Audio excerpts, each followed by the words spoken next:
Bom dia, amigos e amigas, bom dia, povo e povo, eu sou Daniel Nonato. Obrigado a você pela presença em nosso encontro matutino. Lembrando a todos e a todas que hoje, dia 11 de setembro de 2022, tivemos aí a Semana da Pátria, comemorada aí no dia 7, 200 anos de Brasil, mas hoje também queremos fazer memória de dois atentados, né? O atentado no Chile, né, que houve uma série de coisas que quase ninguém lembra, e o atentado do World Trade Center, que foi nos Estados Unidos. Geralmente a gente sempre fala, comenta e se questiona sobre o que motivou os atentados em Nova York, as Torres Gêmeas, e esquecemos aí do atentado no Chile. Lembrando a todos e a todas que vivemos um tempo de campanha eleitoral, então tudo aí é motivo de eleição, motivo para poder o pessoal pedir voto. Recentemente, um candidato ao Senado lá em São Paulo foi até uma igreja evangélica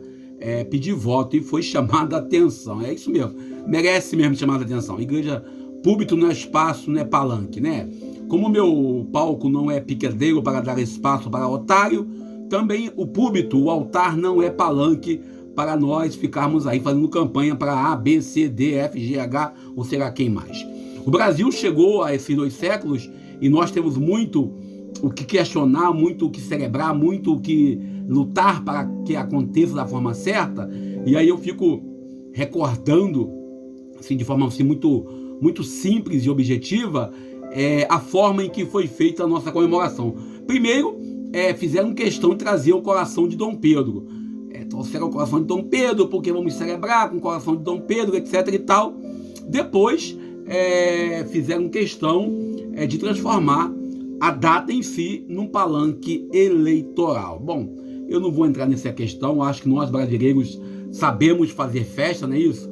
Nós brasileiros temos o dom e fazer festa, eu acho que a gente sabe fazer das melhores maneiras possíveis, e a gente fica indignado porque as pessoas não percebem o que aconteceu em nosso 7 de setembro, 200 anos de independência brasileira. Bom, nós somos o povo do festejo, mas infelizmente eu não vi o povo festejar. Vi um comício lá, um comício de uma ideologia lá, dizendo uma tal de, pegar família, um tal de imbrochável, sei lá. Isso não é coisa bem de família, não. Bem, mas deixa pra lá. Infelizmente, nós temos aí um pseudo-patriotismo que só gera fome, miséria. E durante essa semana tivemos aí, na quinta-feira, não é isso? O falecimento de uma das mulheres mais importantes para a história do mundo no século passado, também no início desse século, que é a rainha Elizabeth. Uma mulher que tinha o sentido e era um símbolo, é um símbolo até hoje para o povo inglês. Aí tem uns 14 países, né, que tem a rainha como um símbolo de unidade. Também, ontem estivemos lá em Aparecida do Norte, com a Diocese de Nova Iguaçu, participando dos eventos da Diocese. Depois de 3 anos sem ter romaria, tivemos nós lá celebrando a graça do encontro. E vamos nós lembrando ainda que se faz necessário nós olharmos bem claro aí que agora nós temos um rei Charles. Rei Charles, que não é aquele que nós conhecemos aí do rock, do rock não, mas sim do jazz, né? O rei Charles, é o rei Charles III que subiu ao trono lá na Inglaterra. E para meditar esse domingo, devemos aí lembrar sempre da importância de nós sempre voltarmos ao começo. E aí a gente lembra que a liturgia de hoje, Êxodo capítulo 32, versículo 7 a 11, depois versículo 13 ao 14. E o salmo é o Salmo 50, entre parênteses 51, já expliquei, são 2 traduções diferentes, com o refrão: vou partir e vou ter com meu pai. E a segunda leitura, 1 Timóteo, capítulo 1, versículo 12 ao 17. E o Evangelho de Lucas, capítulo 15, versículos 1 ao 32. Que nós iremos aí meditar no dia de hoje, falando sobre a importância da graça e da misericórdia, sendo um capítulo totalmente voltado para essa questão da misericórdia e da graça. A celebração deste domingo tem um ápice no Deus da misericórdia, no Deus do amor, que não consegue colocar limite no seu amor, como diz a canção. E na sua bondade e na sua infinita misericórdia, Jesus traz hoje para nós 3 parábolas demonstrando claramente o quanto Deus nos quer bem, o quanto Deus nos ama, o quanto Deus quer nos colocar junto dele. Primeiro, a parábola da ovelha perdida, uma ovelha que se perde. Segundo, que eram 100 ovelhas, não é isso? Segundo, a moeda, que eram 10 moedas. Lembrando que fala a história que perder uma moeda naquele contexto era muito dinheiro. 2 moedas dava para passar um mês, ou seja, uma família se mantinha. Então, perder uma moeda era perder a metade do salário, a metade do pagamento hoje. Interessante que aí depois conta a parábola dos 2 filhos, o filho pródigo, o filho que vai embora e o filho que fica. Interessante que filho e família é a base do povo da Bíblia, é a base do povo de Israel. Pois nem todos tinham ovelha, nem todos possuíam ovelhas, e nem todos tinham tantas moedas para perder alguma.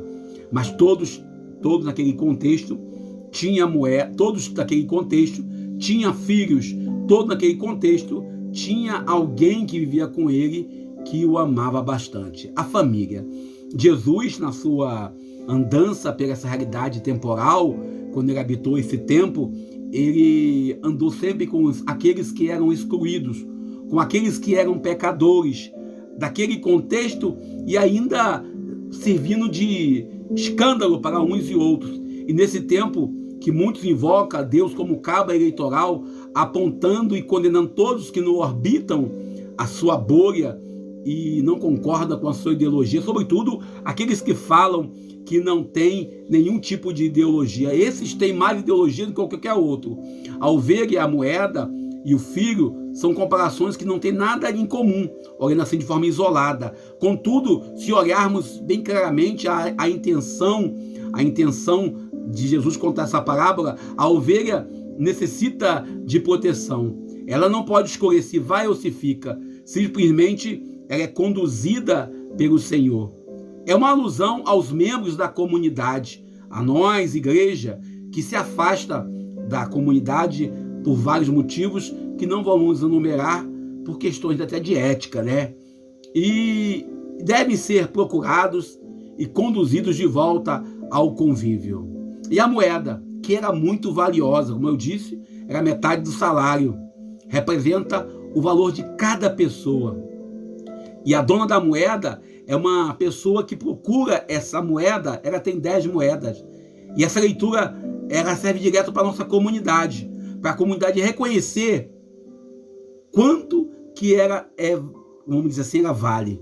Interessante que fala que essa mulher acendeu as luzes para procurar. E nós devemos também, não precisamos nem acender luzes para recolher, para ver os caídos ao longo do caminho, da estrada da vida. Mas falar dos 2 filhos é mais complexo. Já vivemos essa reflexão e fizemos essa reflexão lá no Cursinho de Cristandade, lá no ano de 2008. Também já fizemos essa reflexão algumas vezes aqui na internet, pelo menos esse ano, no 4º domingo da Quaresma, que afirmamos que a parábola pode ser chamada a parábola dos 2 filhos, a parábola do filho mais velho, a parábola do filho ingrato, os filhos egoístas, ou o nome mais bonito que eu acho que essa parábola merece ser chamada, o pai rico é misericórdia. E interessante é que esse encontro nos leva a entender o quanto somos amados por Deus. Somos aptos a dizer que esse ou aquele não é merecedor da graça de Deus? Essa foi a atitude que o filho mais velho teve. Somos bons em dizer quem não pode ou não deve participar da fila da comunhão, participar do culto, daquele grupo, daquela coordenação. E somos assim. Excluímos, banimos, mandamos para longe. Essa é a prática nossa, atual. Por não estar de acordo com o catecismo, por causa do direito canônico, por causa da palavra de Deus, da Bíblia. E o evangelho de hoje vem de encontro à nossa treva interior. A nossa treva interior. Deus nos guia na multidão. Ele sabe o nosso valor. E se por algum motivo nos afastarmos dele, Deus é nosso Pai. Ele sempre está lá nos esperando, sempre está lá esperançoso por nossa volta. Quando lemos a parábola do filho arrependido, do pai misericordioso, miramos sempre no filho que vai de forma muito egoísta para o mundo, pedindo a parte da herança. Ele é o protagonista dessa cena. E às vezes nós queremos assumir plenamente o papel desse filho. Mas muitas das vezes nós somos o filho mais velho, que fica na comunidade para obter certas vantagens. O filho mais velho que não deseja que o mais novo seja reintegrado à comunidade. Ainda temos uma narrativa desse evangelho, quando o pai fala que esse filho estava morto, ressuscitou. Nós temos aí uma narrativa bem objetiva, onde o pai narra, fala que o filho ressuscitou. Mas, na verdade, a grande ressurreição desse texto é o pai, que estava como um zumbi, aguardando a volta deste filho. Mas, na verdade, nós, às vezes, não percebemos o quanto nós somos cruéis com nossos irmãos que estão afastados, que saíram da comunidade e tomaram os caminhos diferentes. Aqueles que, por motivo ou outro, escolhem viver outras propostas, até mesmo de igreja e de fé.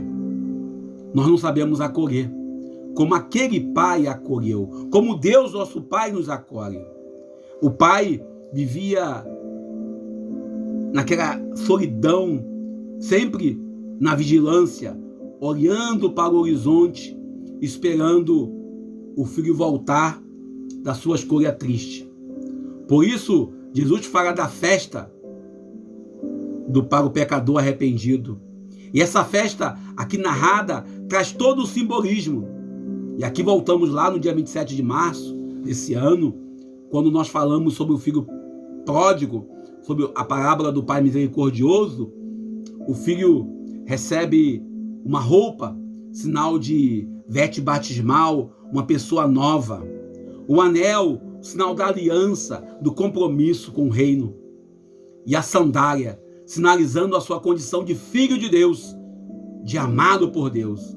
E o pai ainda manda matar um cordeiro, que representa a morte dolorosa, a expiação dos nossos pecados na cruz de Cristo.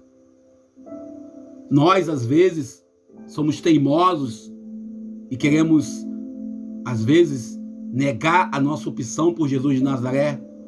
Queremos que Jesus faça a escolha somente daqueles que são da nossa panela. E Jesus, naquele contexto, e ainda hoje, faz opção pelos excluídos, por aqueles que passam por dificuldade, aqueles e aquelas que passam, às vezes, por um casamento que não deu certo, relações familiares, às vezes, mudadas, transformadas, a comunidade LGBTQIA+, sempre excluída do convívio religioso, homens e mulheres que, por um motivo ou outro, estão excluídos de participar da comunidade, porque são vistos como aquele que pegou a herança e jogou fora. Quando, na verdade, eles não voltam muitas das vezes, porque tem um filho mais velho que somos nós, na porta, olhando, julgando e condenando. Jesus, ele abraça a todos e ele fala do pecador arrependido. Mas parece que nós não queremos que os pecadores se arrependam. Deus, ele habita o tempo. O tempo do homem é diferente do tempo de Deus. Ou tampouco a nossa estrutura de poder, que permite certos privilégios e condições para uns e outros. A nossa estrutura de poder, que endeusa uns e condena outros. Essa condição que nós invocamos às vezes para participar do grupo X, Y, essa condição que nós colocamos às vezes para estar na comunidade. Jesus, ele vem dizer que isso não é certo, isso não é correto.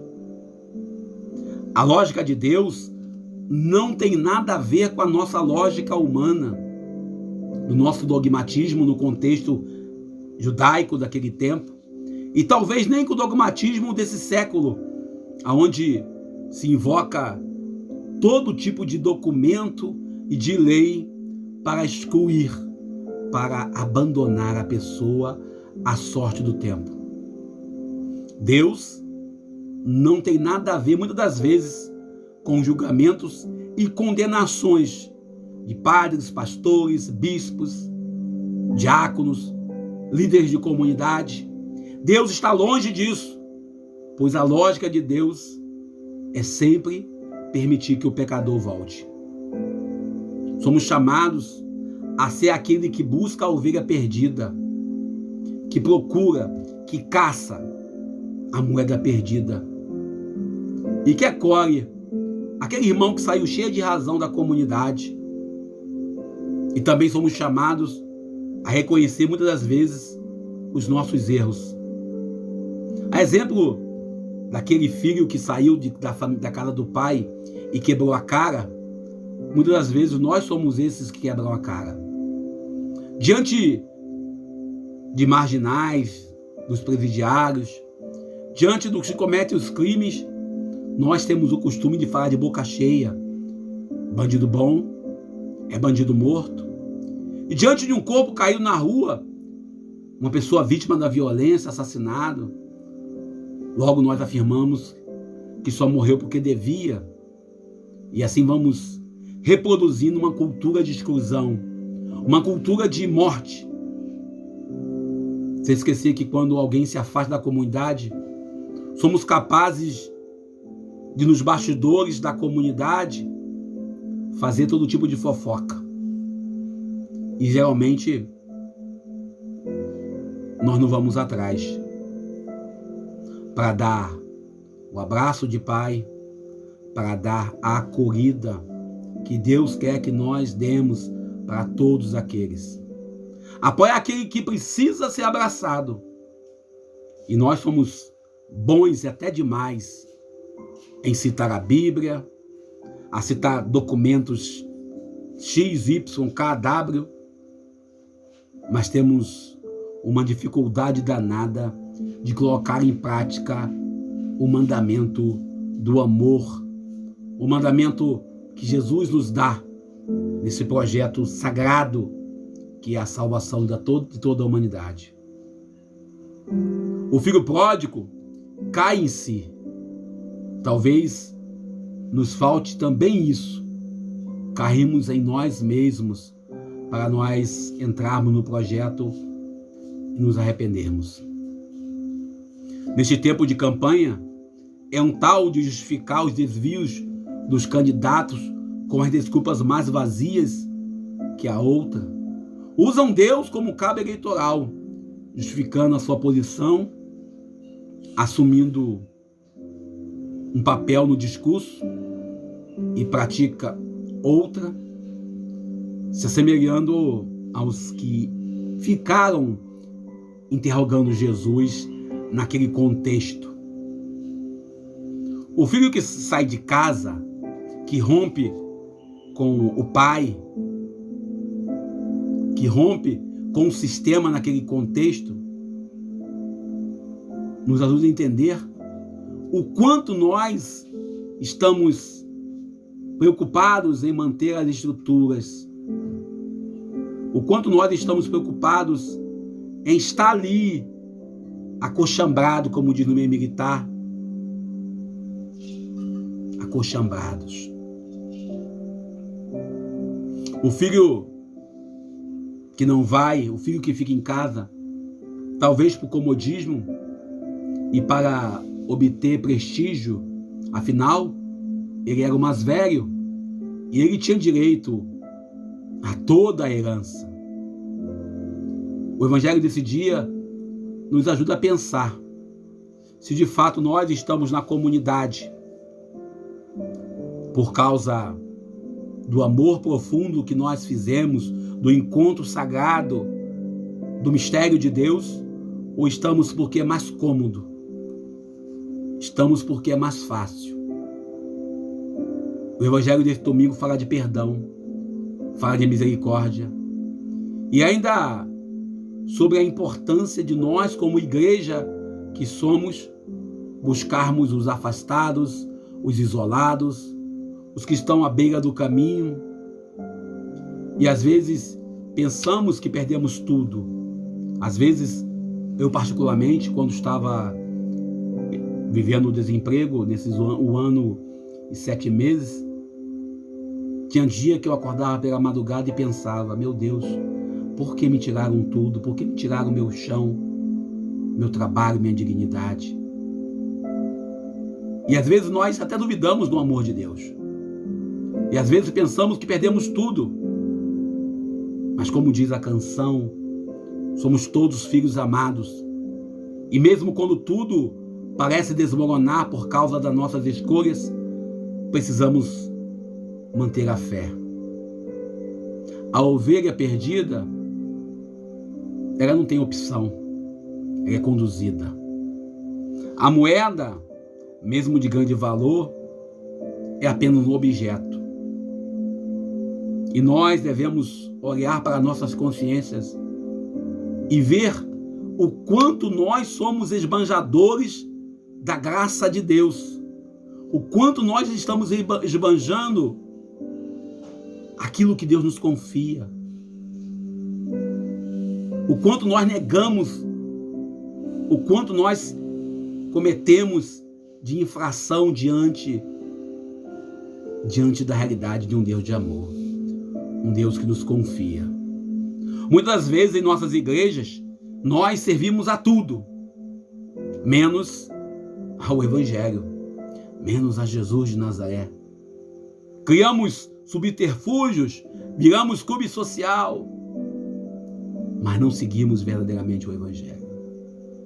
Por isso, a parábola de hoje, da ovelha perdida, vejam o quanto nós estamos perdidos às vezes com certas decisões. Da moeda que é abandonada, que cai, que se perde. E do filho pródigo. Do filho que achou que era o bambambam. O quanto nós estamos vivendo. O quanto nós estamos sendo essas pessoas. Estamos agindo assim. Essa é a mensagem do Evangelho de hoje. Se somos o filho mais velho, não podemos trancar a porta para aqueles que voltam para a casa do Pai. Se somos o filho mais novo, ainda dá tempo de voltar. Deus nos ajude. Lembrando a todos e a todas que esse é o nosso canal de Nonato. Deixe o seu like aí de gostei, gosta pra gente aí, dá um gostei pra nós aí, dá um like pra gente aqui embaixo, ó. Também se inscreva no canal, comente, é importante comentar esse vídeo para a gente poder sentir-se motivado para continuar produzindo. Lembrando a todos e a todas que essa semana nós não produzimos nada no caminho da tradução, temos até algumas músicas preparadas, mas não tivemos tempo, corre. Ontem estivemos em Aparecida do Norte, hoje daqui a pouco vamos trabalhar com a graça de Deus lá no nossa labuta dominical, estamos aí trabalhando na escala 12/36, então hoje estamos no ar de serviço. Fique com Deus. Peço a você que cuide um pouquinho dos outros, valorize aqueles que voltam a conviver na nossa comunidade, aqueles que voltaram depois de um longo inverno longe da igreja, longe da vida comunitária. Abrace, acolha, faça a festa. É isso que Deus nos manda hoje. Eu sou o Daniel Nonato, obrigado a você pela presença e pelo carinho. Se inscreva no nosso canal, curta, dê seu like. Fiquemos até domingo que vem, se Deus quiser, nesse mesmo horário, aqui via YouTuber. Bom dia, eu sou Daniel Nonato.